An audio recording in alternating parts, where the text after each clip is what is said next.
Ici Scoopy, la bactérie reporter. Ma mission, te montrer tout ce qui se passe à l'intérieur du corps humain, là où je vis. Lui, tu le connais, c'est Antoine, mon hôte. Alerte rouge! Antoine vient de se couper en bricolant son robot. Suis-moi, on va en profiter pour faire un reportage en direct sur la cicatrisation. Je me trouve sur les lieux de l'accident, le doigt d'Antoine. L'objet avec lequel il s'est blessé a entaillé son épiderme, la couche supérieure de sa peau. Et il s'est enfoncé dans son derme, la couche plus profonde, où se trouvent des vaisseaux sanguins et des nerfs. Un petit vaisseau a été coupé. Le sang qui vient de là coule par la blessure. Objectif numéro 1 du corps, arrêter le saignement. Le vaisseau sanguin coupé se contracte pour ralentir et diminuer l'écoulement du sang. Pendant ce temps, des cellules sanguines appelées plaquettes se rassemblent à l'endroit de la plaie. Interview.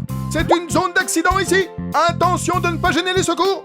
Toutes les plaquettes s'agglutinent pour créer un bouchon à l'endroit où le vaisseau sanguin est sectionné. Tenez bon, les renforts arrivent. Observe ces protéines en forme de fil. Ce sont des fibrines. Elles viennent tisser une sorte de filet autour des plaquettes pour renforcer le bouchon. Une fois en place, les fibrines durcissent. Le bouchon dur s'appelle maintenant un caillot. On dit que le sang a coagulé. C'est ce qui crée une croûte à la surface de la peau. Le corps n'a pas fini son travail. En se coupant, Antoine a fait entrer des bactéries et des germes dans son organisme. Il faut les éliminer. Le corps a des soldats entraînés pour ça. Les globules blancs, qu'on appelle phagocytes. Le vaisseau sanguin se décontracte pour qu'un maximum de globules blancs arrive sur place. La peau rougit et chauffe tout autour de la plaie d'Antoine. C'est signe que la bataille fait rage. Quand il n'y a plus un seul ennemi, un autre type de cellule envahit la zone, les fibroblastes.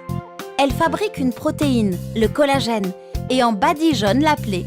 Immédiatement, la peau se contracte à l'endroit de la blessure pour resserrer la zone à réparer. Les cellules du bord de la plaie se multiplient pour former une nouvelle peau. Quand la nouvelle peau est prête, la croûte tombe. Il ne faut pas gratter la croûte ou l'arracher. Cette protection s'en va d'elle-même quand ton corps n'en a plus besoin. C'était Scoopy, la bactérie reporter, en direct du corps dans lequel elle vit. Plus une question à perdre sur le corps humain? Demande-moi et j'enquête pour toi.